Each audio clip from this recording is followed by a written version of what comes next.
is insignificant.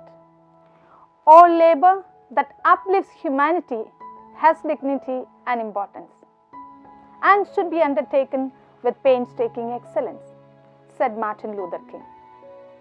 And Albert Einstein said once, 100 times every day I remind myself that my inner and outer life depend on the labors of other men, living and dead, and that I must extend myself in order to give in the same measure as I have received and is still receiving. Labor Day is meant to honor and celebrate workers and the importance of their contribution to the nation and the society. Labor Day, also known as May Day, is celebrated internationally as a holiday for the working class that toils each day to keep things running smooth. May 1st is marked as International Labor Day, also referred as May Day, as I mentioned. The day celebrates laborers and the working class. Labor Day is an annual public holiday in many countries. In India, Labor Day is referred as Antarashtriya Shramik Divas or Kamgar Din. It's also referred as International Workers' Day or just Workers' Day. On this great day, I have few thoughts to scatter around, to stir our mind and to fill our soul with. Some people hate to do work. Some love to do it. Some go to great length to avoid doing it. Some do it too much. While there are many different attitudes towards work, one thing remains constant. Work must be done. Since the Garden of Eden, everyone has worked or depended on someone else's work for their survival. Work sets a person's lifestyle. Where you live, when you sleep and eat, the time with family, even your dress. Another constant about work is the fact that God has a clear perspective on it, and we are to align our thoughts with it.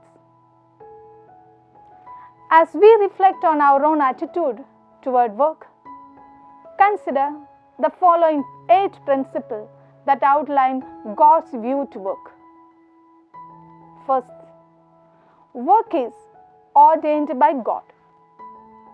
It was His creative invention from the beginning. The Bible declares that God worked.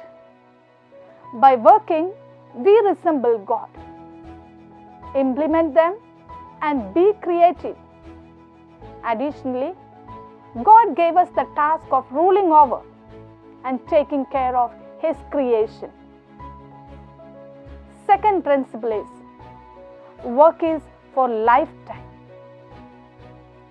By the sweat of your face you shall eat bread till you return to the ground.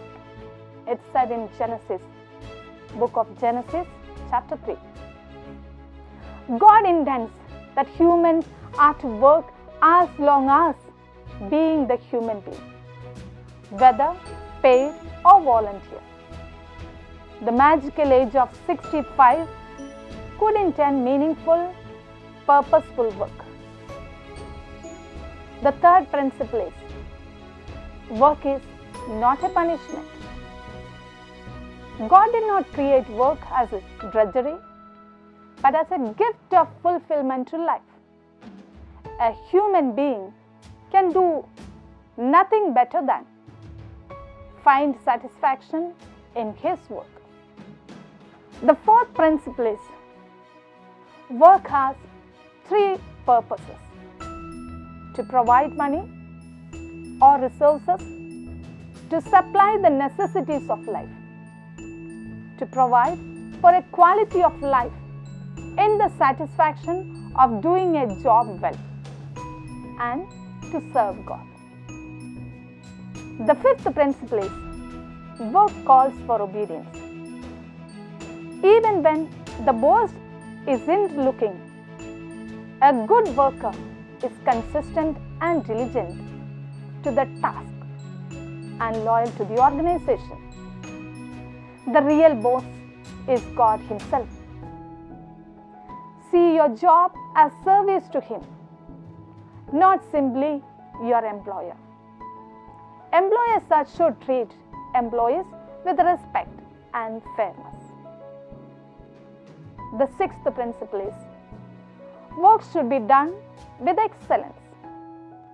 You are to render service as to the Lord and not to the men. Not to men pleasers, but God pleases. God's standard of excellence needs to be human standard.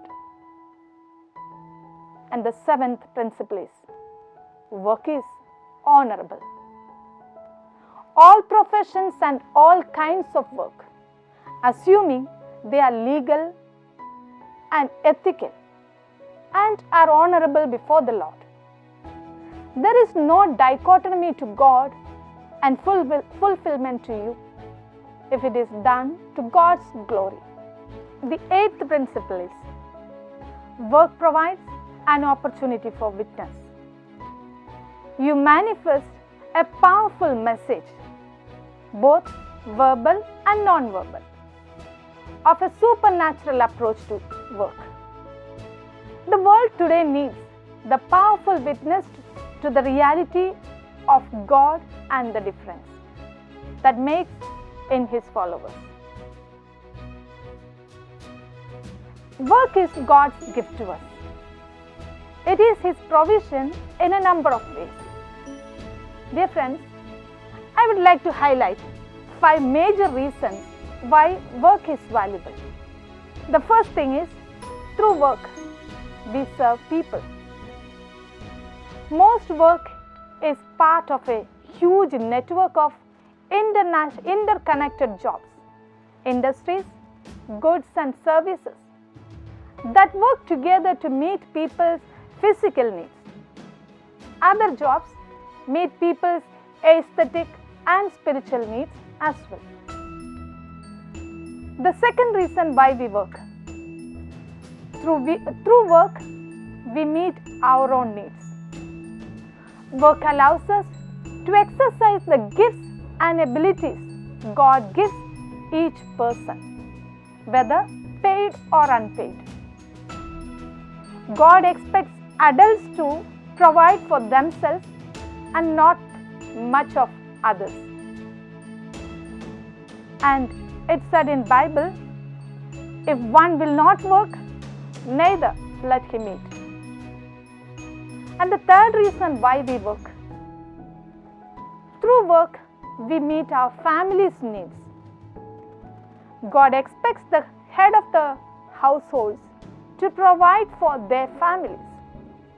He says, if anyone does not provide for his relatives and especially for his own immediate family, he has denied the faith and is worse than an unbeliever. And the fourth reason why we work is, through work, we earn money to give to others. In both Old and New Testament, God tells us to be generous in meeting the needs of the poor and those who minister to us spiritually.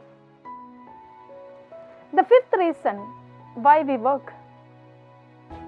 Through work, we love God. One of God's love languages is obedience. When we work, we are obeying His 2 great commandments to love Him and to love our neighbor as we love ourselves. We love God by obeying Him from the heart. We love our neighbor as we serve other people through our work. We bring glory to God by working industriously, demonstrating what He is like, and serving others by cooperating with God to meet their needs. In serving others, we serve God. And that's why we work. And that's why our work matters to God. In Psalm 127 we read, "Unless the Lord builds the house, the builders' labor is in vain. Unless the Lord watches over the city, the guards stand watch in vain. In vain you rise early and stay up late, toiling for food to eat, for He grants sleep to those He loves." In the book of Proverbs we read, "Commit to the Lord whatever you do, and He will establish your plans." And in Ecclesiasticus, the book of Bible, we read again, "This is what I have observed to be good, that it is appropriate for a person to eat, to drink, and to find satisfaction in their toilsome labor under the sun during the few days of life God has given him. For this is their toil, this is their lot." Moreover, when God gives someone wealth and possession and the ability to enjoy them, to accept their lot and be happy in the toil, this is the gift of God. They seldom reflect on the days of their life because God keeps them occupied with gladness of heart. The Bible, from its opening pages to end, declares that all work is a good gift God has given us. Even before sin entered the world, God was at work. And He has assigned work to Adam and Eve. When we enter the heavenly realms, we will have work to do. In all our work, we are assigned to bring glory to God. There is a Greek proverb, "Work is no disgrace. The disgrace is idleness." It's only through labor and painful effort, by grim energy and resolute courage, that we moved on to better things.